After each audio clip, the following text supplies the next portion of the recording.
Welcome back to the Drop-Tine podcast. This episode was recorded for and released on the Drop-Tine Innovators podcast. And one of our innovators listened to it and said, you've got to release this on the free platform.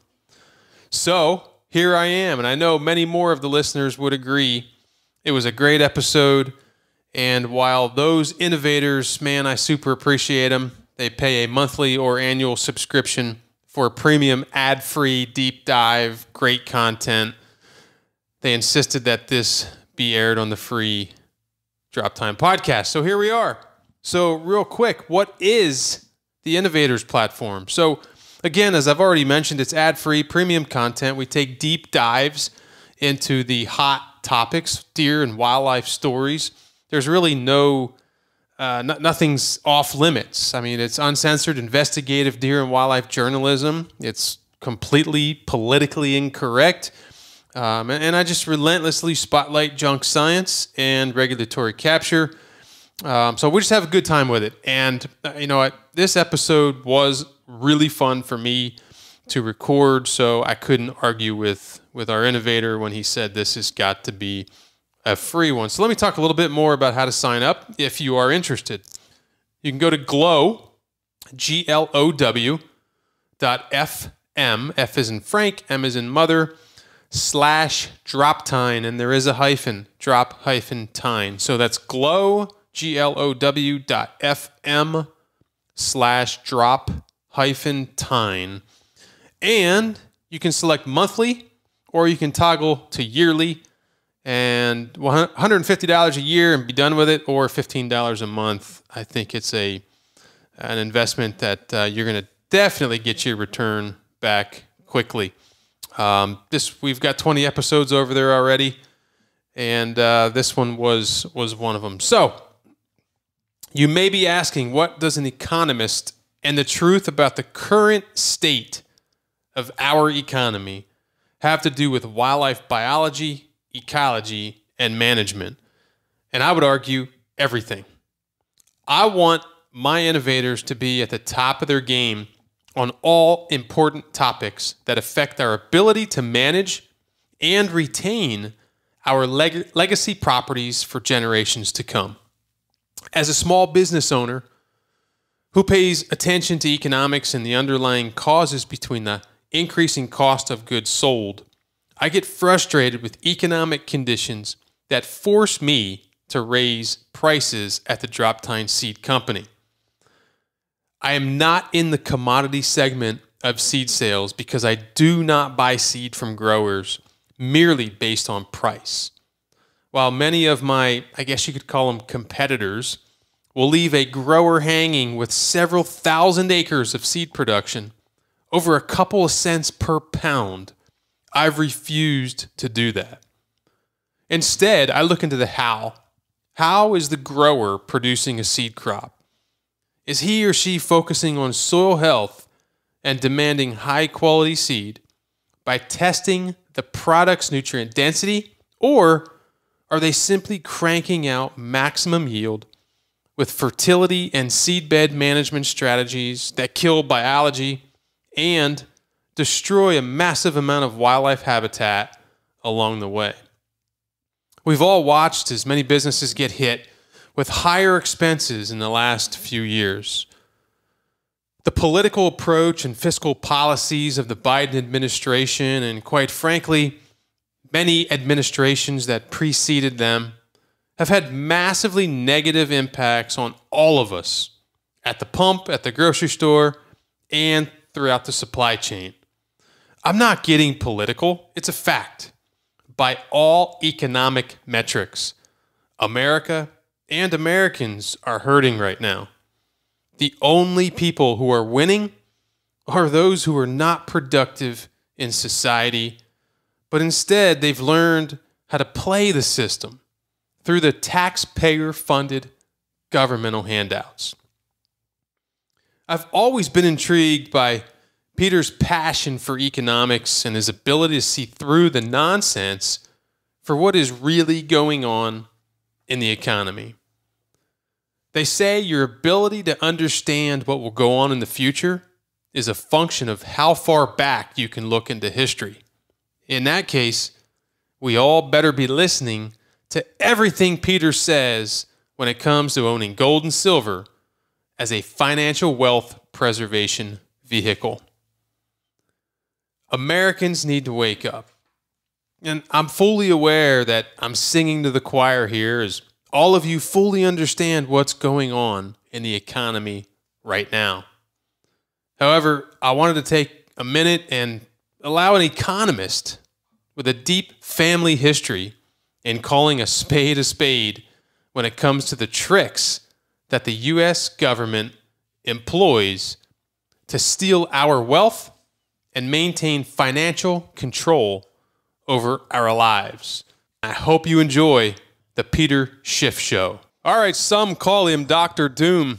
I call him Dr. Truth and the explainer of all things economics. Basic economic and political concepts and facts that 99% of Americans just don't understand. Guns, ammo, gold, silver, and land. These are the things I invest in without hesitation. And since we have guns and ammo covered, I wanted to get the gold guru on the podcast to talk precious metals and, of course, economics. I'd like to be very, very clear. This podcast is not about politics. We are simply presenting the facts and educating you, the listener. Don't take our word for it. Fact check us and learn even more as you do. Before we go any further into this podcast, I want each of you to pull out what you currently know as money. Grab your wallet or your purse and pull out some dollar bills. If you have change lying around, drag some of that out as well. If you're driving and someone's with you, have them set a dollar bill or a 20, whatever, 100 on the dashboard as a prop while my guest today and I speak about money, currency, inflation, stagnation, and a whole bunch of other good stuff. It's my goal by the end of this podcast to completely change what you believe to be true about that coin or piece of paper sitting before you. So let's educate. At 46 years of age, I'm extremely thankful to have the opportunity to be around some incredibly smart and talented people.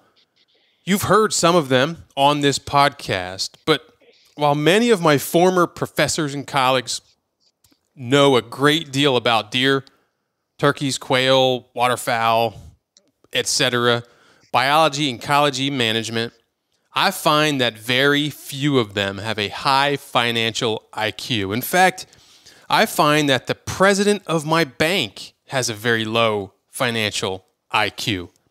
When I bring up fiat money, stagflation, the Federal Reserve, shrinkflation, and explain why the cost of my high-quality Drop-Tine seed products are not increasing in cost, but instead the overinflated government that we pledge allegiance to and the private Federal Reserve is eroding the purchasing power of our currency by counterfeiting more fake fiat paper currency every day. They glass over immediately and redirect the conversation to something they're more comfortable with, like wild turkey brood habitat.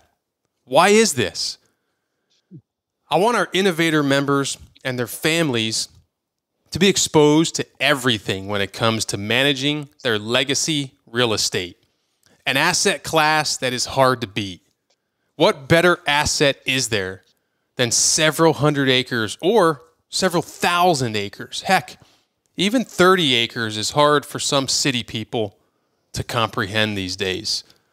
I'd like to acknowledge our guest today on the Innovators podcast because he's the kind of guy who has done very well for himself, yet he's always made the time to educate those of us who are hammering away every day to do better, provide for our families, and preserve our wealth in a country that is run by a revolving group of bureaucrats who employ the same playbook of corruption that seeks to erode our wealth with fiat or fake currency.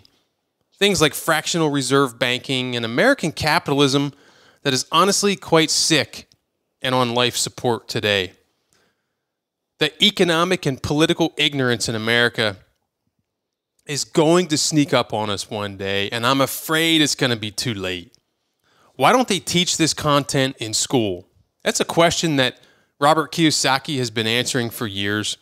They don't teach these things in school because, quite frankly, most teachers just don't know these things, and they lack the financial IQ required to get out of the rat race.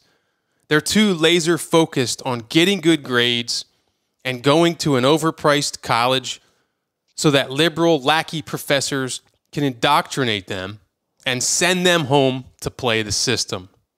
Today, we'll drop preconceived ideas about which bureaucrat is best in the White House, and we'll just talk about facts. Let's talk about what's really going on in the U.S. when it comes to the economy, and specifically how bureaucrats and the Fed are set up to erode our wealth and make sure we never get ahead. To do that, let's start with the one phenomenon we hear everyone talking about lately at the gas pump, the grocery store, when buying a car, or a pickup if you're my kind of people. Inflation. Inflation is the hidden tax. Mike Maloney, in his book on gold and silver, I can't think of the name of it, it might just be Gold and Silver, talks about the battle of the ages. He takes us through history and illustrates how so many great civilizations fell apart because of the battle between currency and money.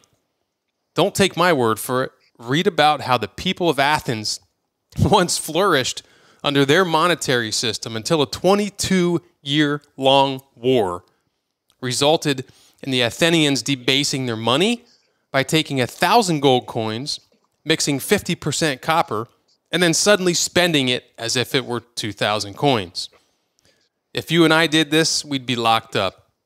Our government calls it deficit spending, and they're doing it as we speak. Our U.S. government also has mixed and continues to mix cheaper metals with our coins. And this might be the least of our concerns. In fact, today, a penny with a hole drilled in it is now a lesser expensive washer than one purchased at the hardware store. If the story of the Greeks doesn't get your attention, read about Rome, a once dominant power, how they debased the coinage to pay for war, which resulted in massive inflation. Does that sound familiar? And if you want more, read about John Law and his roller coaster life because of his understanding of how to use fake currency to erode the people's wealth by propping up a nation's monetary system. That is, until he died broke in 1729. Those who fail to learn from history are condemned to repeat it. And if you think I can go on forever about all things wildlife or economics or guns or bows, meet our guest, Mr. Peter Schiff.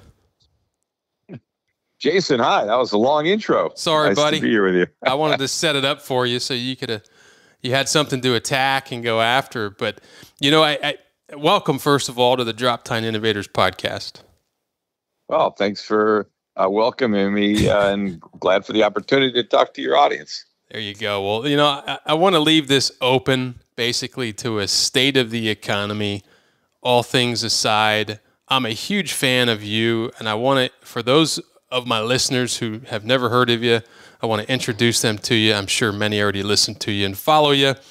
Stagflation, hyperinflation, inflationary recession, Federal Reserve, gold, silver, President Roosevelt's 1933 executive order, Nixon abandoning the gold standard. These are all fair game.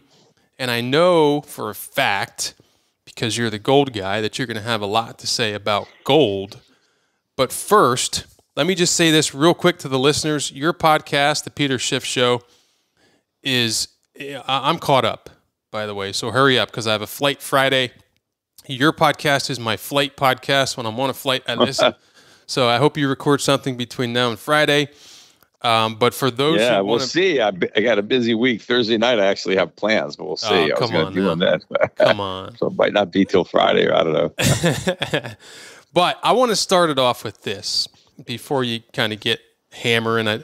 I said to you before I hit record that your podcast is great. Sometimes it's like trying to drink from a fire hydrant.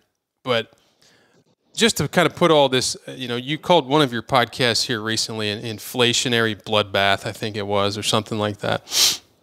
Well, that was because Trump got in trouble for using the word bloodbath. So I put bloodbath in my title. I liked it.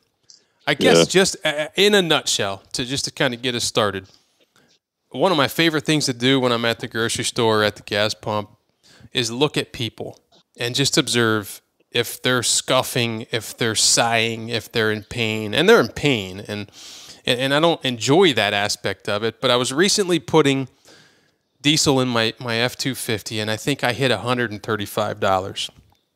And I looked around the pump at a kid, I'm going to say 20. He could have been 19. He could have been 22. I don't know. Pumping gas into a vehicle that may have cost him $3,000. I don't know. And he had this look on his face as the pump kept going. And I leaned around and I kind of made a comment about gas. And the conversation him and I had really did piss me off. He was a great kid. You could tell he was just in pain. And I thought to myself, I have these conversations all the time with my wife and clients and friends. How do you explain to a 20-year-old kid who I don't know how much money the kid's making, pumping gas into his car? How do you explain to him in 30 seconds or less why the price of gas is going up so much so quickly? Yeah, well, the best thing to say is, well, we have a big government. You have to pay for it somehow. And one way we pay for it is higher prices, because they don't have the guts to raise our taxes to pay for their programs. So they just print money. And so that raises our prices instead. But either way, our purchasing power is diminished because government is spending the money that we're earning. And so, that's what people have to understand, especially young people, that there's no free lunch. So if you believe in all these government programs, then you got to pay for them one way or another. Yeah, you did better than I did. I had a lot of expletives in there, and I think he probably felt worse when he left. But he was not a Biden guy. I can assure you that. But but even the Republicans, there's a lot of spending they don't want to cut. I mean, it's like everybody's you got to pay for the government you have. It's painful. Yeah, it's painful. So I want to kind of just go into, if you can give us a brief, if I just woke up after a 30-year nap, can you paint, and I know this is a whole podcast for you, so, as briefly as you can you paint a picture about the state of the economy for us? Well, I think that the economy is in a lot of trouble. I think we're suffering from the consequences of over 2 decades of monetary and fiscal policy mistakes, and all the misallocations of resources and malinvestments that took place as a result of the Fed keeping rates at zero and multiple rounds of quantitative easing and huge deficit spending, massive trade deficits. So I think we're, experiencing the chickens coming home to roost, and this is early on. So for people who think it's bad now, just wait a bit, because I think it's going to get a whole lot worse. And I don't think there's a panacea coming. I mean, a lot of people maybe are hoping that if we just elect Trump and get rid of Biden, but that's not going to do it. I mean, Trump's better than Biden, but that's irrelevant to the situation that we're in. We're going to be paying a piper here for all these monetary and fiscal policy excesses, and some of those excesses happened while Trump was president. Mm-hmm. We continued to spend money we didn't have, run up the debt, and now we've got to deal with that. We've got spiraling interest costs. We're spending about $1.1 trillion a year now on interest on the national debt. That's more than national defense. By next year, it'll be $2 trillion a year, and that'll be more than either Medicare or Social Security. So the single biggest expenditure in the U.S. government's budget will be interest on the debt, before it, spends any money on anything else. but it's not going to stop at 2 trillion a year. It's just going to keep on growing exponentially until there is a complete implosion. We're going to have a sovereign debt crisis, a currency crisis, and that's going to send consumer prices up much faster. So the inflation we have now will pale in comparison to the inflation that's coming. Now let's talk. You mentioned currency prices, so currency price issues. Let's talk about the difference really quick. You heard I was going to do that in my intro after the fact, but I wanted you to hear that I had the listeners pull out a dollar bill or a 20 or whatever they have, 50, and set it on the dashboard. I think that the very beginning of all this has to come back to the differences between money and currency. And obviously it brings in this topic that I know are involved in, is gold. Yeah, well, money, man invented money thousands of years ago as a way to trade with one another. Before we came up with money, it was barter. So you had something somebody else wanted, and they had something that you wanted, and you could trade. But the problem with that is it's very inefficient. You have to have a coincidence of wants. If I am a chair maker, and you're a butcher, and I want some of your steaks, I got to hope that you want my chairs, right? Otherwise, how are we going to trade if all I've got is my chairs?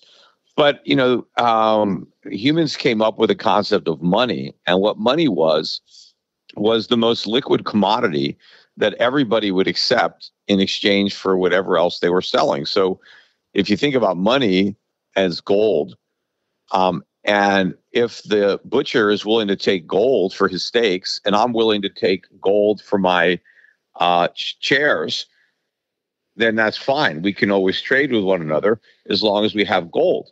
Now, gold is also a valuable commodity that is used, it's a metal, and so you use gold to make all sorts of things.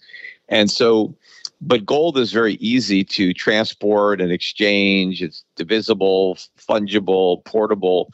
So if, we can't use chairs as money because my chairs are going to be different than everybody else's chairs.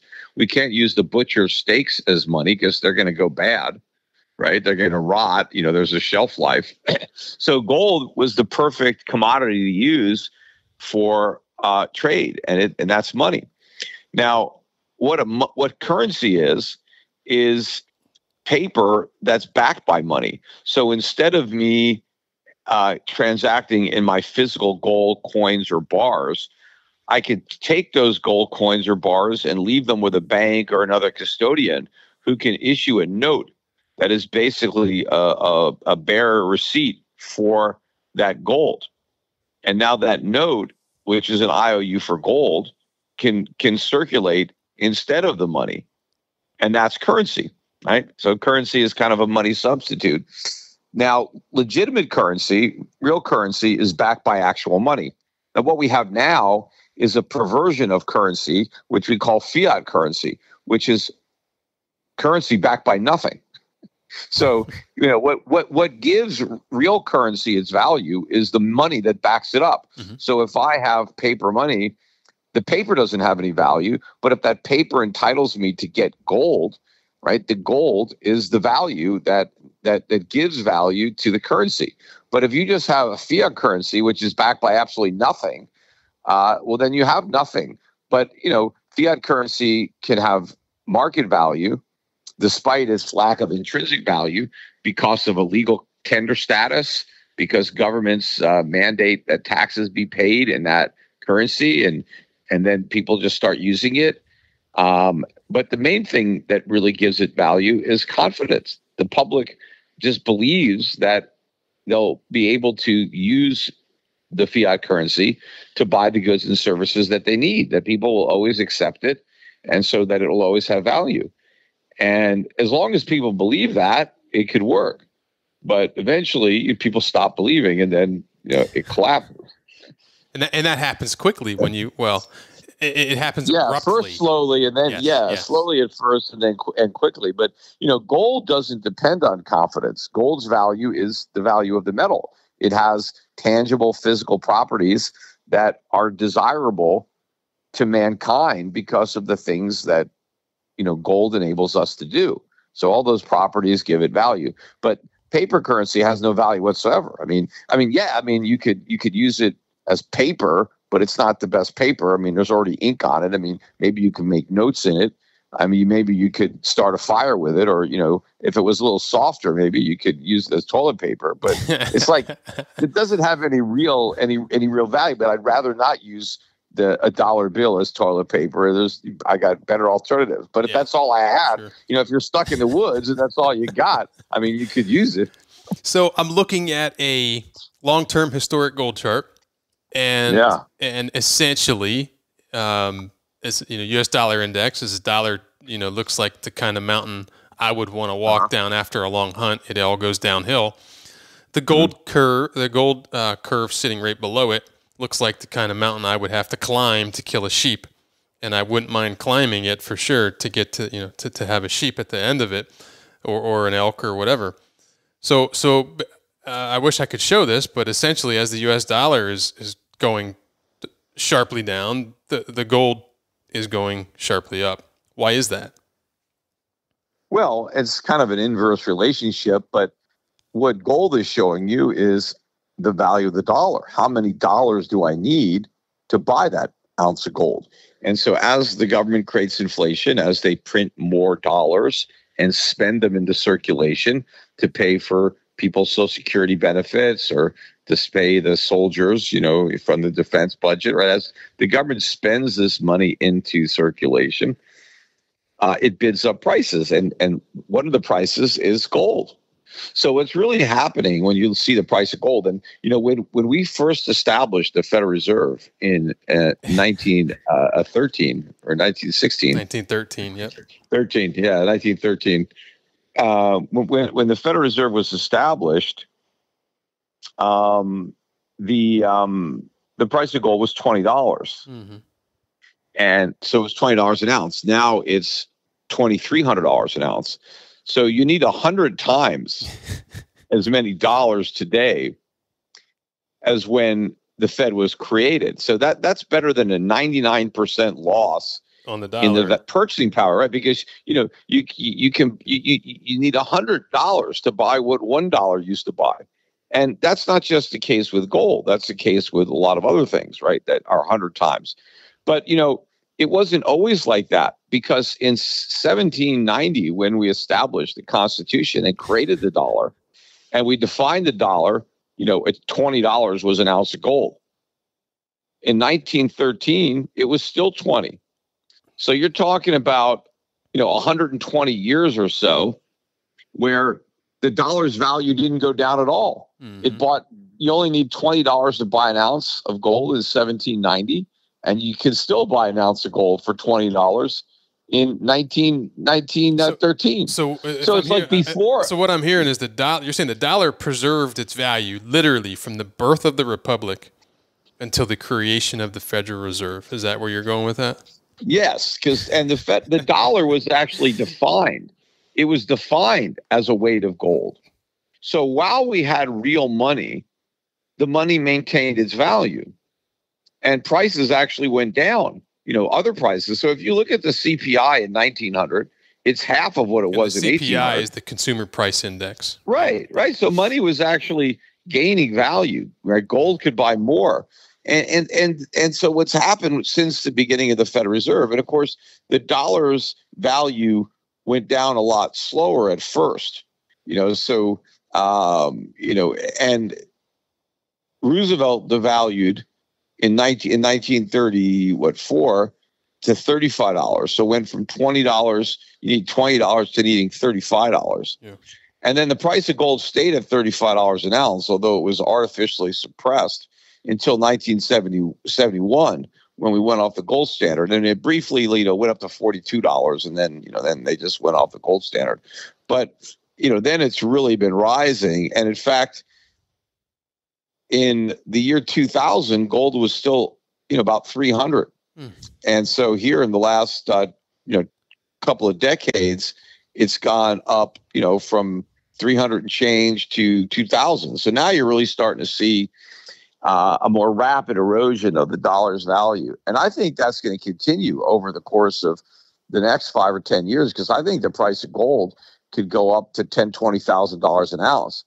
And that's really a reflection of how much value the dollar is going to lose. And if you need $10,000 to buy an ounce of gold, you're going to need a lot more dollars to buy a gallon of gas, or a gallon of milk, or everything, right? Well, it's not just that gold's going to get more expensive. You've been on Kiyosaki's podcast a lot, and he gets a kick out of you. He calls it the Schiff show, and he's brought that up a lot, and it makes total sense. And I'm sitting here looking at this graph of the U.S. dollar. Like you said, it's completely inverse, and I guess.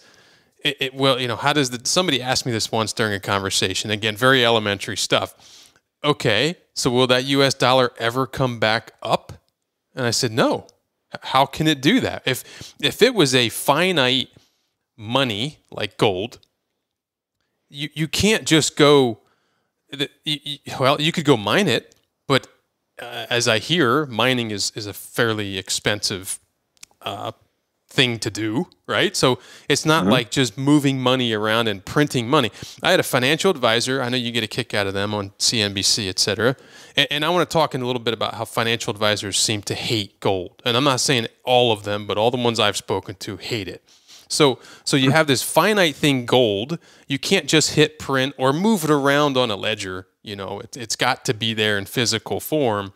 And then you have this currency that you can just hit print. And I made that comment to a financial advisor one time, and he said to me, that's false. He said, when people say that feds are just printing money, or the government just hits print and they're printing money, that's not true. And we argued about that for quite some time until just finally deciding to agree to disagree. But I don't know, are we splitting hairs there? And when I say print money, perhaps I'm not talking about literally just hitting the print button. I'm saying out of thin air, they just create money. Yeah. I mean, they don't have to do that anymore with a printing press. I mean, they can just create it, magically on a computer. Yep. So they just type in some keys, right? Or they probably don't even have to push those buttons anymore. It probably happens automatically by a computer. Yeah.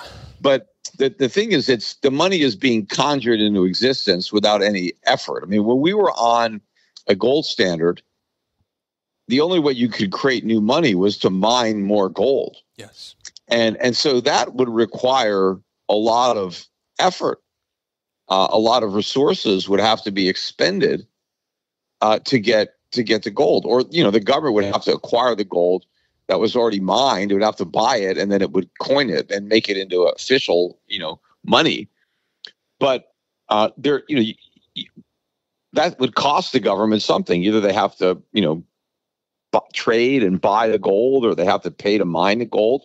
But when they could just concoct it out of nothing, so you're telling me they do that? They could just do it. On the record, you're telling me they do that? Yes, I have had financial advisors with reputable, I'm going to say reputable, well-known financial institutions argue with me and say, Jason, they do not just print money or create money. And I'm like, I sit back and say, where do they think it comes from? I mean, the banks can also create it through the fractional reserve right. banking system, which is backed up and guaranteed by the government. But if you believe that money has to have value, and that's what it did when the founding fathers put us on a gold standard. Gold was money, but it also had value because it was gold. It was a metal. Absolutely. Just like all of the pennies are made of copper. But copper is very valuable. I mean, we know copper is used in wiring, right? It's used in housing. Nickels were made of nickel. I mean, nickel is used to look at these batteries, right? That we make, these nickel hydrate batteries. Lithium, they're made with nickel, right? So silver, and gold, these metals are used in all sorts of things. So when you have coins that are made of metal, you have value. You have an actual commodity. But when the government just prints money, creates money, you don't have anything. Right? Now you can use that nothing right now to buy something, but that's only because the person who's got something to sell will accept it. Is it a fact? I know it to be a fact that the government has reduced copper in the penny and reduced nickel in the nickel. Oh, is that true? Oh, yeah, of course. I mean, it's mostly zinc now. The penny is made of mostly zinc. Do people not follow or read? I mean, I had all these A students, and in high school, I struggled to get a C. And there's no silver. And they all made A's. And they're sitting next to me making A's in history. Did they not pay attention to Athens, Greece? Did they not pay attention to the Romans? All of this debasement happened back then. Yeah. And we seem to be following that same damn path. Yeah, the dime and the quarter and the $half, they used to be made of silver. They took the silver out of the money in 1968. And now, they make it look like silver because they put a little nickel on the outside or zinc, whatever it is now. And, there's copper in there coated with it. But now it's probably, who knows? I mean, eventually they're going to have to make them out of plastic. Yeah, right. Because they're not even going to be able to afford. I mean, even a penny today, a penny's got about maybe 4 cents worth of copper in it. But it's actually illegal to melt them down because the penny is worth more than a penny, because based on, and it's not even pure copper because of the zinc. I mean, the metal, if you get an old penny, the old pennies, which are 1981 is when they took the copper out of the penny. So those have about 4 cents worth of copper. I forget, but the ones now it's zinc and copper, but the pennies, the metal in the penny is still worth more than a penny. Oh, gosh. And all this goes on while those of us ignorant just keep working, keep paying taxes, and keep raising families, right? That's the best part. So you mentioned in the 30s, 1933, I think Roosevelt signed that executive order. A lot of people don't know this. So I went to my gold and silver guy. There's a local guy in town who I've gone to. I've taken my kids there, and I'm like, why don't they teach this stuff in school? We have conversations about the gold standard and, why Nixon did what he probably had to do. Why Roosevelt did what he did, and my kids are like, Dad, why did you just pay $40 for a $20 bill? Peter, let me tell you the story about how I paid $40 for a $20 bill, right? The greatest investor of all time, I am. There was a $20 bill in the glass that still had, you might remember what it said, something in a gold foiled writing stating that this currency, this $20 bill is backed by gold. Right. Well, it would have said something on it like pay to the bearer on demand, $20 worth of gold or silver, whether it was a silver certificate or a gold certificate. I said to my gold guy, what is that? And he explained to me, and I think my son at the time, that yes, it was once backed by gold, as you said. And he was selling that. And I said, I want that. I want to take that home because I want to be able to teach people exactly what this you were means. Buying it as a collector's item, as a souvenir. That's so right. you weren't paying $20 to have a $20 bill that you were going to spend. Correct.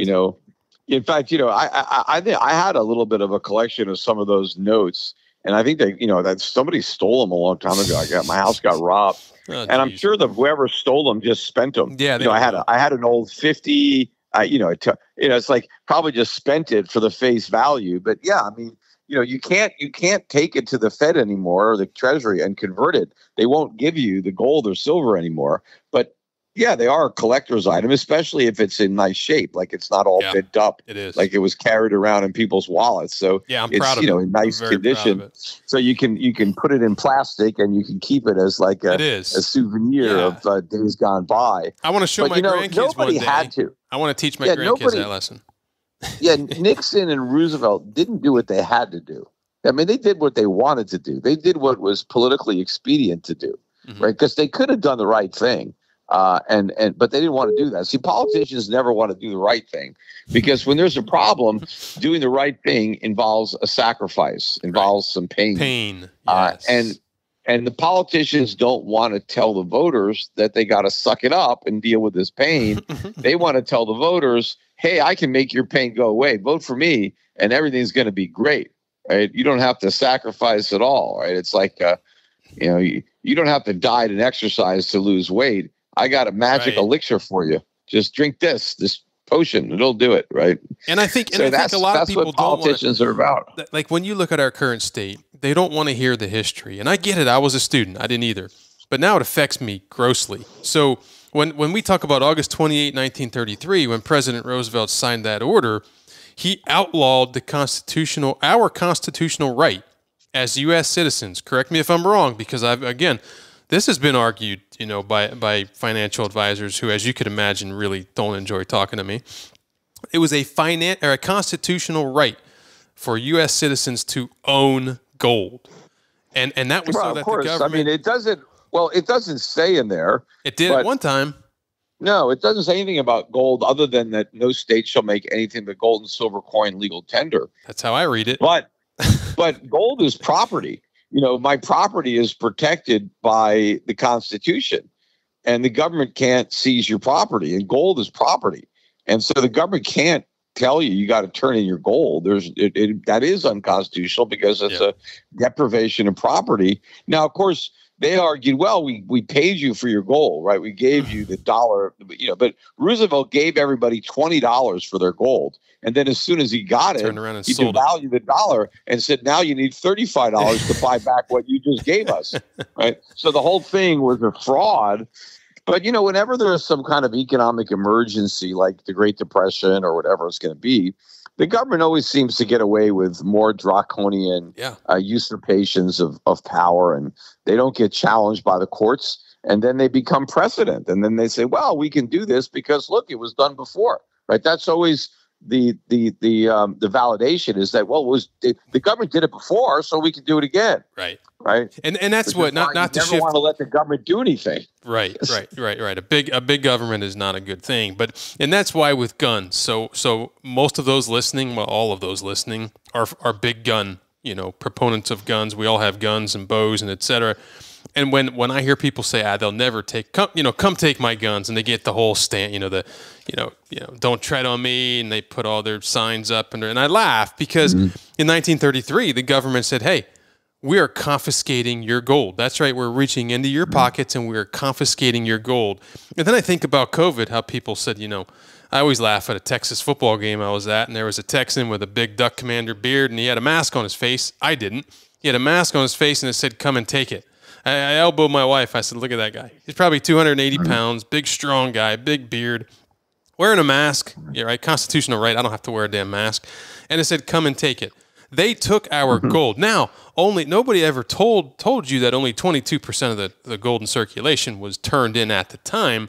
But what cracks me up, and you probably know, I know you know this, the government threatened to publish the names of these, I'm doing my air quotes, gold hoarders in the newspaper, along with fines. Well, I don't even know how they knew who had the gold. I mean, but because how can they tell? Yeah. But my point is, people turned it in. People traded it in. They gave it up. Right, but of course, there was an appeal to patriotism, as if owning gold was part of the economic problem, which it was not. People owning gold didn't cause the Depression, right? It was caused by bad policy, bad fiscal and monetary policy. That's what caused it. And the solution wasn't to deprive Americans of their property, but it was to rein in government and to enforce the government to abide by the law, by the Constitution. But unfortunately, that's not what happened. Right. Okay. But in the meantime, they did force you to turn it in for $20 an ounce, and they turned around and started selling it for $35. And they often sold a lot of it to foreign countries. Yeah. But in the meantime, while it is legal, you can convert your dollars into real gold, right? You can take $2,300 and buy an ounce of actual gold. Okay, and I would recommend that people do that and silver before the price goes way up, or before they make it illegal to do it. Who the hell knows what they're going to do when the dollar really starts to crash and prices really start to go up. So, I've got my gold company, Schiff Gold, and I would recommend that people go visit our website, schiffgold.com. And there's a toll-free number there that you can call to talk to our specialists and help get you some gold and silver coins, bars, before the prices go a lot higher. Yeah. So good segue. Let's talk about that real quick about gold. Why should people, and I think we've answered, I'm going down through some of my questions here. We've hit a bunch of these, but why? Why should people own gold and silver? Just kind of a brief 20-second. I think we answered. Well, Well, I mean, you want to have some savings, right? You want to have money set aside in case you need it in the future. You fall on hard times, you lose a job, there's an emergency. You want to have something saved for a rainy day. The problem is if you're saving in cash and dollars, inflation could destroy the value of your savings before you have a chance to spend it. So if you save gold and silver instead, then you have something real that inflation can't destroy. And so when you need your savings in the future, your savings will be there to provide the purchasing power that you need. I've heard you don't have the confidence with that, with just dollars. They could just collapse in value. I've heard people refer to gold and silver, the precious metals, as a wealth preservation tool. Would you agree with that? And the second part of that question, is buying gold or silver something that you're looking at from a short term? Okay, I might buy it today and then sell it, next year or two. Or are you a buyer and a sitter? In other words, you're shoving it in the safe and leaving it alone. Well, I think that when you're buying gold, it's generally for a long-term savings, but you may need it in the short run. You never know what's going to happen in life and when you may need to tap into your savings. So you probably don't plan on needing it, but if there's an emergency that comes up, your gold is there. It's liquid, and you could utilize it. But yeah, it is a way to preserve your wealth because it retains its value. So I don't think of it as a way to grow wealth. The way you grow your wealth is you run a business and you generate income from that business, whether it's your own business, which is generally the best way, or you can invest in somebody else's business, or you can make loans and you can earn interest and you can compound it. Gold just sits there. So gold is for preserving wealth, not generating wealth. Although right now, I do think that there is a opportunity to grow wealth using gold and silver because I think they're so underpriced. That's not normally the case. I think the prices should be much higher already. Mm-hmm. But the fact that they're not, the fact that gold is still barely over 2,000 when I think it's headed to maybe 10,000 or more, given what's already happened, gold should be, I think, substantially higher. Maybe 2,500, maybe 3,000. I mean, if we're going to go to 10, I think we should already be there. But we're not there yet because people still don't understand the severity of this problem, and they don't foresee the type of inflation that we've got coming. And so they don't realize where the price of gold is going to be. And so they're not, bidding it up. But I think the people who recognize how big this problem is going to get, they're buying their gold right now. And in fact, the biggest buyers of gold are central banks, foreign central banks. And I think they know that the dollar's days as the reserve currency are numbered. And they're going to have something else to replace the dollar with. And they know it's not going to be the euro. It's not going to be the pound. It's not going to be the yen. So what's it going to be? I think it's most likely going to be gold. I mean, gold was the primary asset before the Fed. And I think it'll be primary after the Fed. So I guess that sounds great. But why are so few people involved in buying precious metals like gold and silver? Why?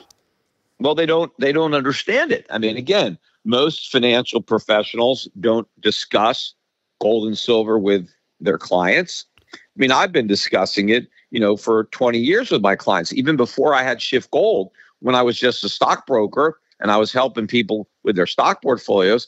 I still told them to go take some of their money and buy gold. Even though I wasn't in the gold business, I was saying just go get some gold and silver, have 5 to 10% of, your portfolio in gold or silver at least. I mean, you can have more, but I said that's kind of like a minimum that everybody should have. The reason I ended up starting Schiff Gold was because a lot of people that I was telling to go buy gold were actually getting ripped off, and they were getting sold overpriced numismatics and stuff like that. So I opened up Schiff Gold to make sure that nobody got ripped off, and with a bait and switch type of thing. But mainstream, Wall Street doesn't tell anybody to buy gold. They don't make much money if you buy gold. They'd rather have you in higher commission stocks and bonds that they sell, or other programs. Because we sell somebody gold, we make a little bit of money, like 1%, 2%, and then that's it. They keep the gold in their pocket. We don't make any more money.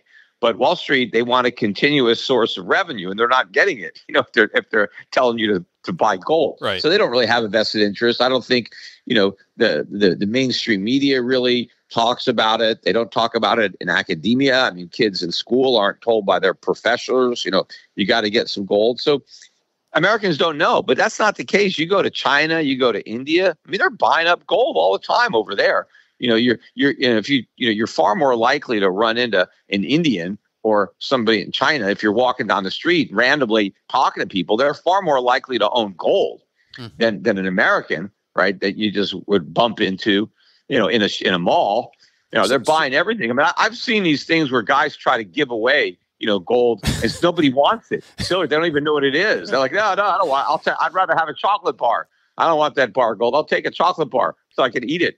That sounds like you can hit the streets, because I remember a video or two I showed my family. I was dying as you hit the streets talking to young people today about economic topics, and I was pissing my pants at some of the looks and the responses these people, and it wasn't just kids, it was the adults too, and it cracks me up. So why again are most financial professionals, advisors, whatever you want to call them, the traditional stock, brokers, whatever, why are they against gold so much? Is it because they can't make money? Am I just beating a dead horse? And it seems to me like a lot of times gold, they recommend ETFs. Yeah, well, and they have ETFs with gold, but they generally don't recommend those. I mean, maybe clients buy them on their own. But look, it's just, they're very optimistic on the stock market. I mean, their firms are constantly trying to get their reps to promote stocks. And, so far, stocks have been a much bigger beneficiary of inflation than gold. I mean, look at where the NASDAQ is. Look at how much it's gone up. So people have said, why do I need gold? I could just buy these tech stocks. But this is a big bubble. I mean, all these assets are overvalued relative to gold because of the policies that the Fed has pursued. But Wall Street doesn't get this. I mean, remember, when we had a financial crisis in 2008, even though I was warning about it for years, I specifically said what the problem was and exactly what was going to happen. Everybody else was oblivious. And then when the financial crisis hit, all the big Wall Street firms said, well, nobody could have possibly seen this coming. Well, this thing came out of left field, right? It was impossible to know. Well, it wasn't impossible. It was easy if you have the understanding of economics and money, which they don't have. So you got to learn about this stuff on alternatives. But meanwhile, you go back to the year 2000 when gold was 300 and change. Ever since then, gold has actually beaten the S&P 500. I mean, so just buying gold coins and putting them in your pocket beat the entire return on the S&P, including dividends. So, it shows you that what's happened there, it's just inflation. The stocks aren't going up, but gold is still not anywhere near where it should be. But I don't tell people like to have gold again as an investment. I say have gold as an alternative form of savings. Don't put your dollars in the bank, put gold coins in a safe, because you're a lot better off. I mean, the interest that you earn on a bank deposit is negligible. And inflation is going to, destroy the value of every dollar you put in the bank. It's even possible that your bank fails and you don't even get your money. But even if it doesn't fail, the money's going to fail. So you're much better off taking your money out and saving it in gold and silver. But what I advise people to do even bigger than that is to have stock portfolios, not in overpriced U.S. stocks, but there's a lot of good stocks, dividend-paying value stocks around the world that you can own, not only to preserve wealth, but to grow your wealth, because these are operating companies that generate income that they share with the shareholders in dividends, and then they reinvest the balance in expanding their businesses so they can generate even more income in the future to pay even higher dividends. So I think people have to look at the opportunities around the world for where they can invest their money to try to stay ahead of inflation. Right. So I was going to ask you what percentage, because that question came up with some clients of mine and listeners. What percentage, whether it's their net worth or you said portfolio, should they hold in precious metals? You said 5 to 10. Obviously, if they can afford that's more. kind of like a minimum. But a lot of it depends on the opportunities in other assets. So let's say you think stocks and real estate are very expensive, and you don't want to buy stocks or real estate. All right, well, you would have more gold then, because if you don't want to buy stocks and real estate, what are you going to own? But let's say the market really, you think there's value and you want to invest. Well, then you don't need as much gold because you can buy stocks or you can buy real estate. And so I still think there's some good values around the world in stocks that I want to own. And interestingly enough, my biggest personal stock positions are the gold mining stocks because I think those businesses are dramatically undervalued. And I want to own those businesses because I think the profits from gold mining are going to skyrocket. Mm-hmm. And so when you buy a gold mine, you don't just own their gold that's in the ground, right? You own the profits that they make by taking it out of the ground and then selling it. Because if I want to buy gold, right, let's say gold is $2,300 an ounce, right? I can buy an ounce of gold for $2,300, or I can buy a company that owns a bunch of gold, right? And I may be buying that gold for $1,800 an ounce based on the share price of that company, right? And they can turn around and pull it out of the ground and sell it for $2,300 an ounce and make the profit, right? Because I'm buying the gold for what the cost is to pull it out of the ground. But if you go buy a gold coin, you don't buy it for that cost. You don't get the production cost of the gold. You get what that coin is going to be sold for in the market price. Yes. The difference between the production cost and the market price, that's the profit for these gold companies, right? So I think gold companies' profits are going to soar in the years ahead. And so I want to get in on that action. I want a piece of that action. And so that's why I own a lot of gold stocks. And, we encourage our clients. We manage strategies at Euro Pacific Asset Management of gold portfolios. In fact, I have a mutual fund, the Euro Pacific Gold Fund. People can buy that fund no load at any discount brokerage firm. And we have a great portfolio of senior and junior gold mining stocks. Okay, so real quickly, why is the price of gold so low? And I think you mentioned this because of the bubble, everything's overvalued, but everything else is going up. Why are gold and silver still so low? Is that because you're saying everything else is overvalued and there's a bubble? They're not low in the sense that they haven't gone up. I mean, gold just hit a new all-time record high. It got above 2,400 compared to other vehicles. I think that the reason that the gold price isn't already much higher is because people don't perceive reality right now. They still believe the Fed. They think the Fed is going to take interest rate or inflation back down to 2%. If you look at the yield on a 30-year Treasury and you compare it to the yield on a 30-year Treasury inflation-protected security, you can see the break-even rate. And that means the markets are expecting that over the next 30 years, inflation is going to average about 2.3%. Now, I think that expectation is complete nonsense, but yet that's what investors expect. And so gold is priced as if inflation is going to stay near 2% for the next 30 years. Mm-hmm. Now, I mean, first of all, it's been a lot higher than that over the last 30 years, especially if you don't count, like the last 10 or 12. In fact, I looked at the 40 years from 1968 to 2008. Those 40 years, inflation averaged almost 5% a year. So it's like, if inflation was 5% a year back then, why would it be only 2.3 over the next 30 years? We're in a lot worse shape now than we were then. We're going to print a lot more money. We have much bigger deficits. So gold is not priced for high inflation. It's priced for low inflation. We're not going to get low inflation. We're going to get very high inflation. So gold is mispriced. Bonds are also mispriced. Bonds are overpriced and gold is underpriced because investors don't realize how bad this inflation problem is and how much worse it's going to get and how long it's going to be here. So, okay, very good stuff. So we talked about gold a lot, and I mentioned silver a couple times. Do you prefer one over the other or a mix of both? Well, I mean, gold is a lot easier because it's, you can get a lot more value in a small space.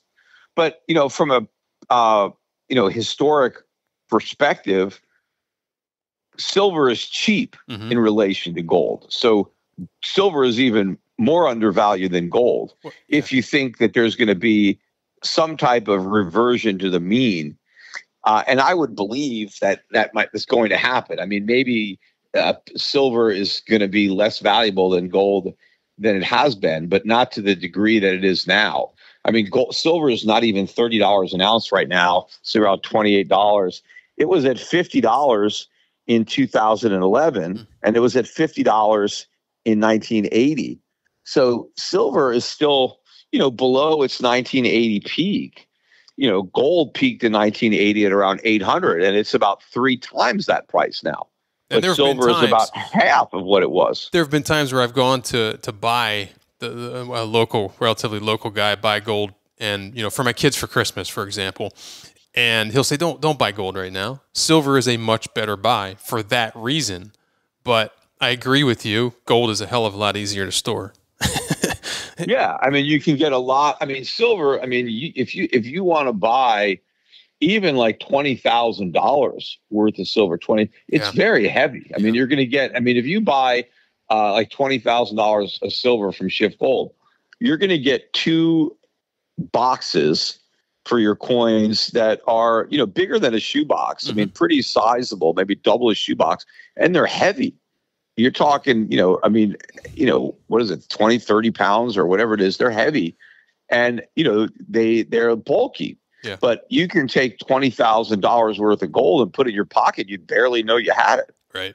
So Schiff Gold, you have Schiff Gold, you sell gold. So can you explain briefly when people buy gold from you or anybody else, they are paying, obviously you need to make money when buying and selling the gold. That's what you do.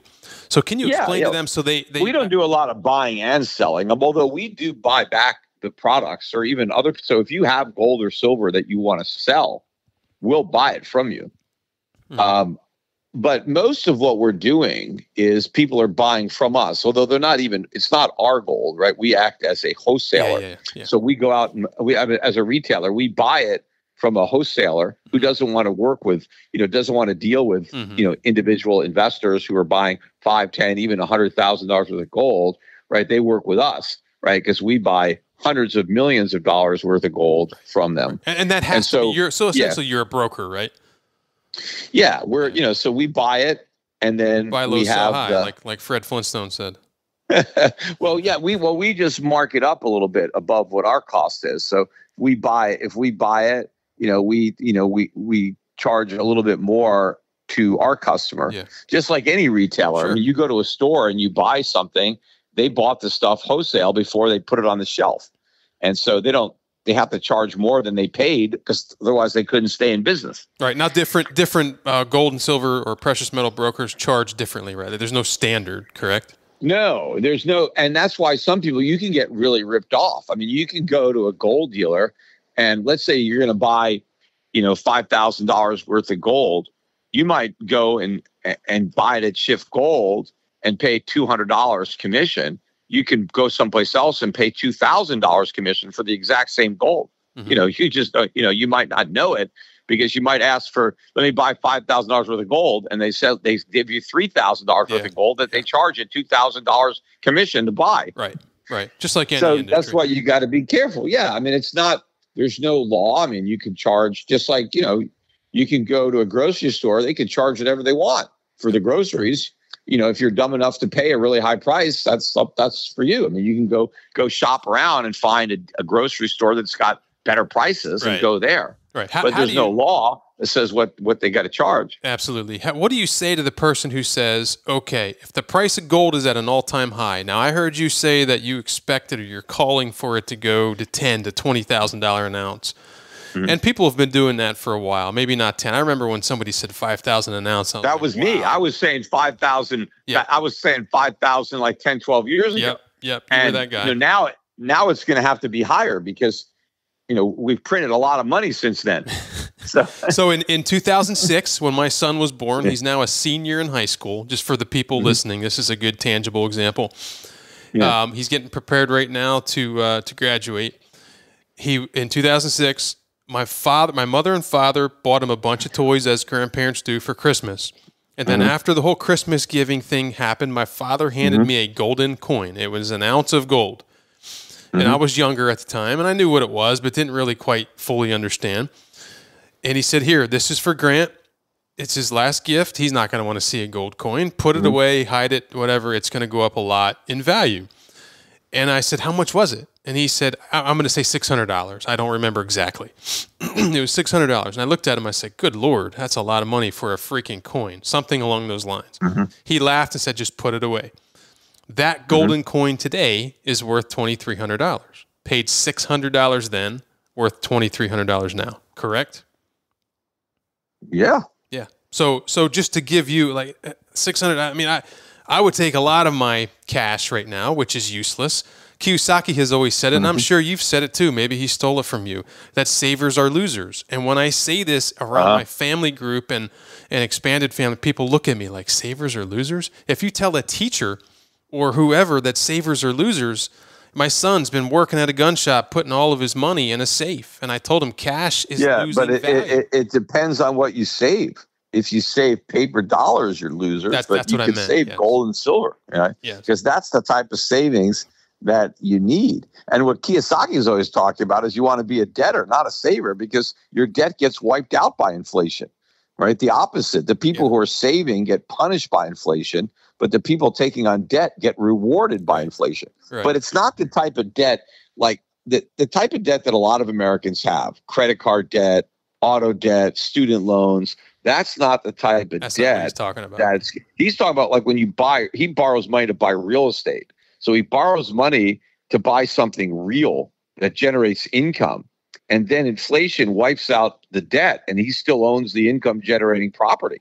Right. And so you don't want to borrow to consume. You want to borrow to accumulate assets, wealth.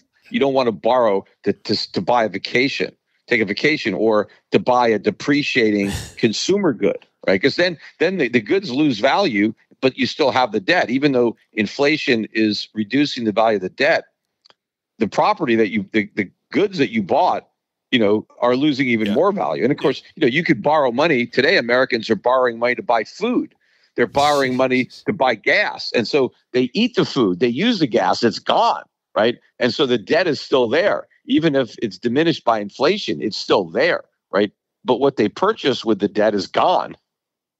Yeah, in a strong economy, we build up cash and pay off debt and buy good things like gold. Right? Americans aren't doing that right now. I wanted to ask you if you get into the Kiyosaki style of real estate, but before I do, I went to your point about the dollar. It depends what you save. I was at a gold broker one day or whatever shop, and I always there was a gentleman who was a skilled laborer, and he, would bring his paycheck in. I got to know some of the other just local hardworking people who believe in what we're talking about. They would cash their checks or do whatever, come in, and they would shell out $2,000, $3,000, whatever, $500, $100 every week and buy silver or gold. And the one time, this gentleman, he was kind of a new guy for the shop. He walked in, and I can't remember how much he had. It doesn't matter, $5,000, $10,000 in cash, and he shelled out the bills on the counter. And my gold guy or the gold guy, I haven't been to him in a while because I'm going to Schiff Gold now. Yeah. He says, he pulls up, and I was just there for the education, and he pulls up I can't remember, I think it was a $100 bill or a $50 bill, and he goes, look at this bill. This bill was printed or minted during the Clinton, I'm trying to paraphrase, the Clinton administration. If you would have brought this bill in during the Clinton administration when it was printed, you could have bought this much gold. If now that you're bringing it in, and it's sad, this guy said, yeah, this has been cash that has sat in a safe that entire time. He said, now you can only buy and he's very good with money, with numbers. I'm not. And I was like, holy smokes. It was a very good illustration of cash sitting in a safe loses value by the day. Yep. And it's going to start losing value even quicker as the Fed has to go back to QE, which it will. It just took the first step in that direction by reducing the size of its quantitative tightening program. So it's not shrinking the balance sheet as much as it was. But the next thing is it's gonna stop that and reverse and go back to printing money and expand the balance sheet, because it's the only way to prop up the U.S. government, because otherwise it can't afford to pay the interest on the debt. And it's also going to have to prop up the real estate market, prop up the stock market. Yeah. And so the dollar is going to be losing value even faster. So is there really any risk, Peter, in owning precious metals? Well, I mean, there's risk in everything, right? I mean, first of all, I mean, you can I'm buy looking the at this precious graph, metals. and I don't see how there could be a risk. All Well, it's doing is going up. Well, all right. Well, let's say I buy the precious metals today, and then next month I have an emergency and I need to sell. Right? Yeah. It could be down. Right? So in a very short period of time, it's your gold could just as easily be down as up. But yeah, over longer periods of time, no. The only risk of owning gold is the opportunity of not owning something else that might have done better. Right. But you pretty much know for sure that money is going to lose value. It's been losing value for over 100 years, and they're going to keep on printing it, and we have these debts. So that's pretty much a sure thing that over time, the longer you hold onto your dollars, the less they're going to buy, and so you got to do something else with it. But I think right now the risk reward is very high in favor of the reward, because I think the upside potential of gold and silver is a lot greater than the downside risk. I mean, can gold go to 10,000? Absolutely. What's that? What do you mean? That's 5 times where it is now. Can it go down? Is it going to go down 5 times? Well, that's impossible. The most it could do is go to 0, but it's never going to go to 0. So if you put $2,400 worth of gold, if you take $2,400 and buy an ounce of gold, what's the realistic lowest it can go? I don't know, $1,000. I mean, maybe. I mean, I doubt it, but let's say within the realm of possibility, $1,000 an ounce. I mean, but it can go to $10,000 an ounce. You go to $20,000 an ounce. So you can make a lot more money than you can lose, right? In a worst case scenario. But there's a lot more risk. You could buy a stock and it can go bankrupt. It can go to 0, right? A lot of companies end up going bankrupt.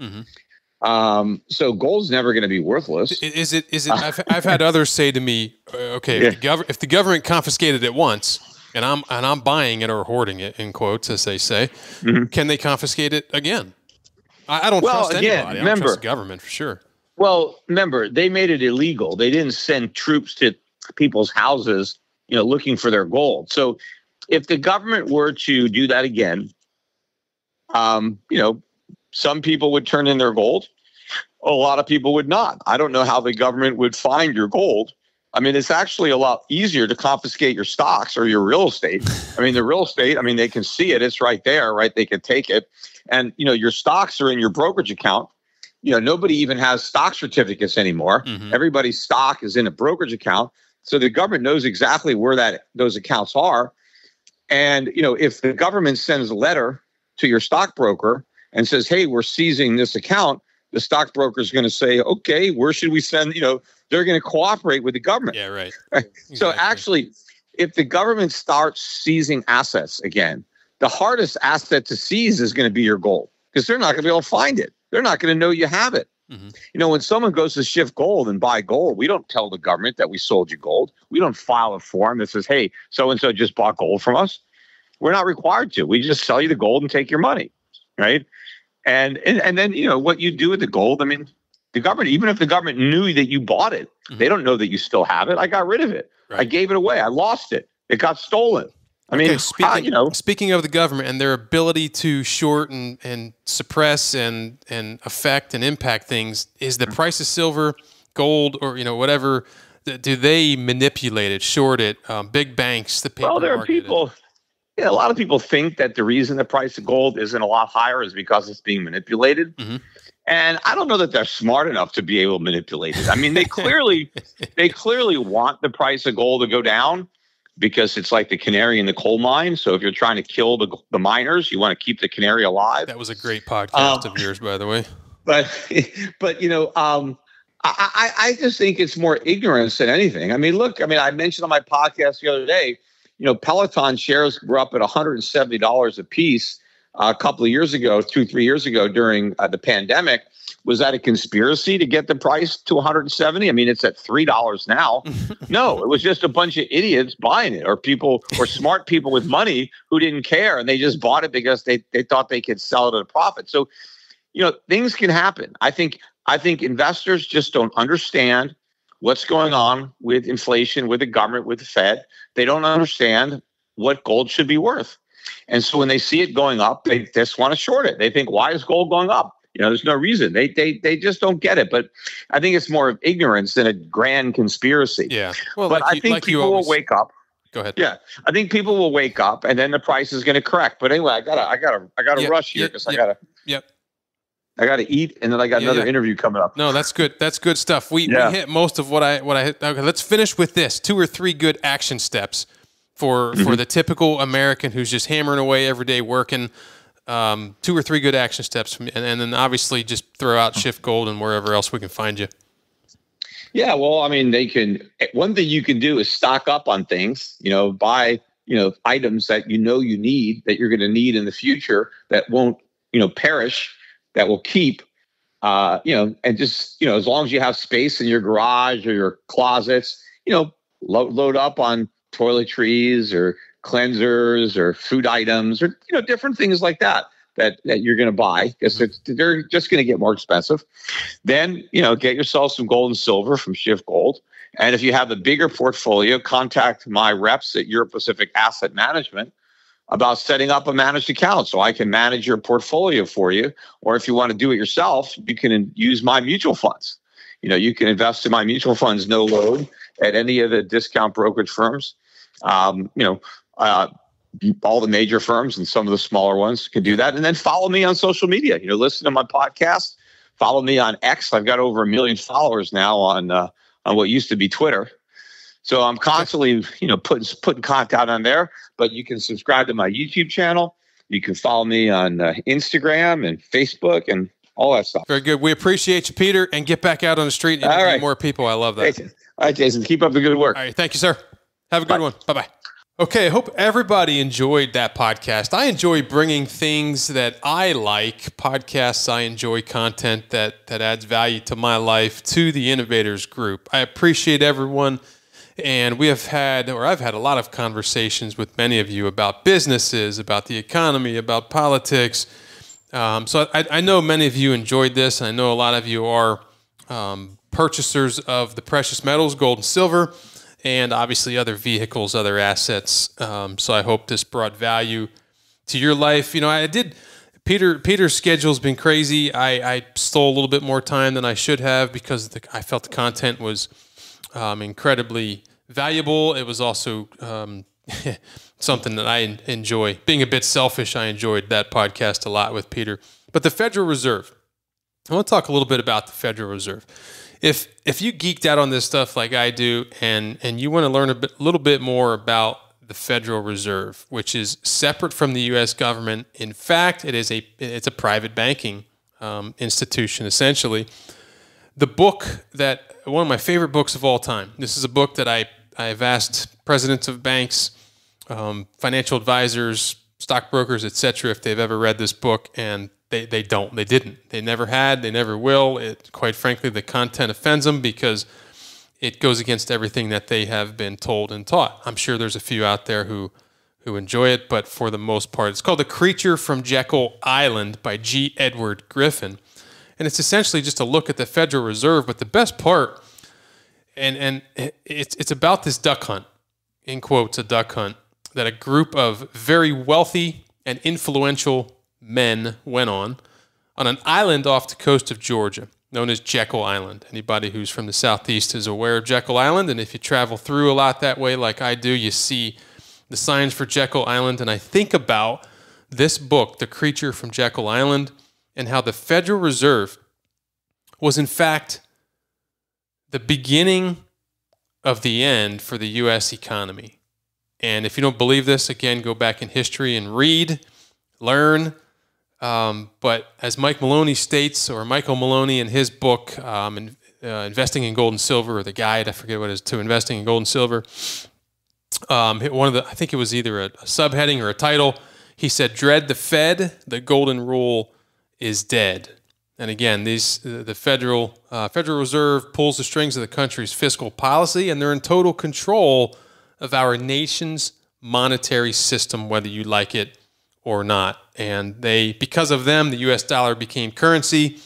And yes, in fact, you can hit a button, or whether it's not technically hit a button, they can create new money out of thin air, which we, of course, couldn't do. In the name of counterfeiting, we would go to prison. But the Fed is accountable to no one. It has no budget constraints. No one audits the Fed, to my knowledge. And quite frankly, right now, they need to be jacking up the rates. As Peter said, in an election year with the political environment like it is now, nobody wants to come in and do what Ronald Reagan did and make things uncomfortable. And, things have to get more painful before we can solve some of the pain issues that we have right now. So, again, interest rates are way too low. They need to be jacked up considerably.